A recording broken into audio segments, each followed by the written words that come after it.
পানীয় জল নিয়ে যে অসুবিধা সৃষ্টি হয়েছে তার জন্য আমরা দায়ী নই, তবে আমাদের দায়িত্ব আছে, দায় আছে, কিন্তু কোনোভাবেই আমরা দায়ী নই। আমাদের উত্তরসূরিদের পাপের বোঝা আমাদের বহন করতে হচ্ছে, আমাদের নীলকণ্ঠ হতে হচ্ছে। শুক্রবার শহরে পানীয় জল পরিস্থিতি খতিয়ে দেখতে গিয়ে সাংবাদিকদের মুখোমুখি হয়ে এমনটাই মন্তব্য শিলিগুড়ির মেয়র গৌতম দেবের। ফুলবাড়ির তিস্তা ক্যানেলের বাঁধের সংস্কারের জন্য পানীয় জলের সংকট তৈরি হয়েছে শিলিগুড়িতে। বিকল্প যে জল মহানন্দা থেকে উত্তোলন করে সরবরাহ করা হচ্ছে তা পানের অযোগ্য। বিশেষজ্ঞরা যে মুহূর্তে তা জানিয়েছেন, সেই মুহূর্তে নলবাহিত এই পানীয় জল শহরবাসীকে পান করতে নিষেধ করেছেন মেয়র গৌতম দেব। পরিবর্তে পানীয় জলের পাউচ প্যাক ও ট্যাঙ্ক করে পানীয় জল সরবরাহ করা হচ্ছে পুর নিগমের তরফে। এদিকে পানীয় জল পানের অযোগ্য এই খবর বিরোধী দলগুলি পাওয়া মাত্রই প্রতিবাদের বিক্ষোভ মিছিল দেখাতে শুরু করেছে। বিরোধীদের এই প্রতিবাদ দুঃখজনক ও রাজনৈতিক উদ্দেশ্য প্রণোদিত বলে মেয়র আক্ষেপ করেন। শিলিগুড়ি পুর নিগমের তরফে পানীয় জলের জন্য যে বিকল্প ব্যবস্থা করা হচ্ছে তা কতটা পর্যাপ্ত, শুক্রবার সেই বিষয়টি খতিয়ে দেখতে 33 নম্বর ওয়ার্ড পরিদর্শনে যান মেয়র গৌতম দেব। তিনি এদিন স্বীকার করেন, বিকল্প পদ্ধতিতে যে পানীয় জল শহরবাসীদের সরবরাহ করা হচ্ছে তা পর্যাপ্ত নয়, তবে পুর নিগম যথাসাধ্য চেষ্টা করছে। পাশাপাশি এই জল সংকটের দায় তিনি পুরোপুরি বিগত বোর্ডের ওপর চাপিয়ে দেন। তার কথায়, পানীয় জলের এই সমস্যা এখনকার নয়, তা দীর্ঘদিনের। বর্তমানে প্রাকৃতিক বিপর্যয়ের জন্য সমস্যা আরও বেড়েছে। এই সমস্যার জন্য বর্তমান পুর বোর্ড কোনোভাবেই দায়ী না, তবে সেই দায় এড়ানোর কোনো রকম আকাঙ্ক্ষা নেই বলেও তিনি জানান। পাশাপাশি আরও 2-3 দিন এই জল সংকট চলবে বলে মেয়রের বক্তব্য।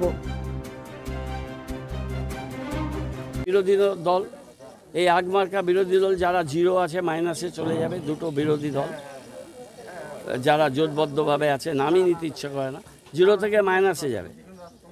আর তাদের সহযোগী দল, তাদের অসুবিধা আছে। আর 2-1টা প্রেস মিডিয়া, সব না, ম্যাক্সিমাম প্রেস মিডিয়া তারা তাদের মতো করে লিখেছেন।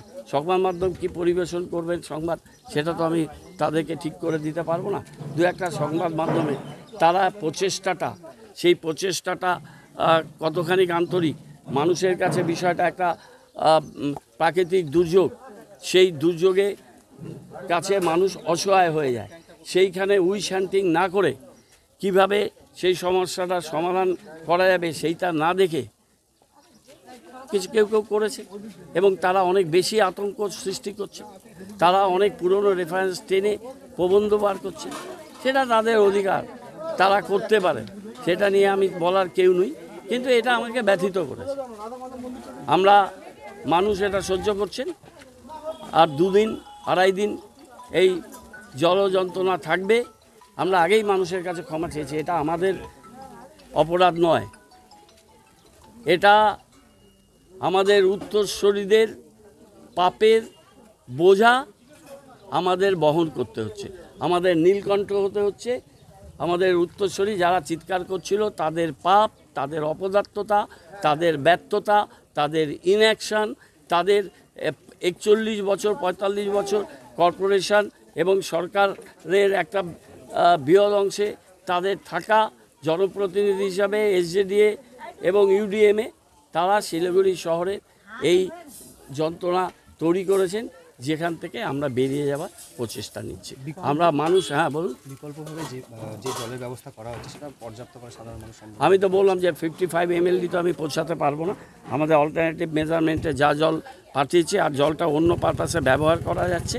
সুতরাং মানুষ এই অসুবিধা তো হচ্ছে, আমি বলতে পারি না যে মানুষের কোনো অসুবিধা হচ্ছে না, এটা তো অযৌক্তিক কথা। মানুষের অসুবিধা হচ্ছে, কিন্তু মানুষ সেই অসুবিধাটাকে নিচ্ছে, সহ্য করছে। মানুষ বুঝতে পারছে যে এই অসুবিধার জন্য যারা এই বোর্ডে আছে তাদের কোনো দায় নেই, তার দায়িত্ব আছে, দায় আছে, কিন্তু তারা এর জন্য দায়ী নয়। এই কথাটা আমি রিপিট করছি, এবং আমাদের প্রচেষ্টাটা মানুষ দেখছে। আমি শিলিগুড়িতে বড় হয়েছে, জন্ম হয়েছে, এখানেই মৃত্যু হবে। শিলিগুড়ির মানুষের সাথে আত্মিক যোগাযোগ আছে। আমি জানি শিলিগুড়ির মানুষ, তাদের মনোভাব, তারা এটা আমাদের সহযোগী হিসেবে তারা এই ভূমিকা পালন করছেন। কিছু সংবাদ মাধ্যম আর কিছু রাজনৈতিক দলের সমস্যা আছে, সেটা আমি ছুঁয়ে যেতে পারবো না। তাদের প্রতি শুভেচ্ছা থাকলো, তারা ভালো থাকুন, আনন্দে থাকুন। একটা ইস্যু পেয়েছেন তারা 1 তারিখ পর্যন্ত, আরও অনেক কিছু লিখে যাবে। ইনটেক ওয়েলটা শেষ হতে কালকেও কথা হয়েছে, পেয়েছি সেক্রেটারি, এগুলো আমরা সব ওইখানে আমি বলতে চাই।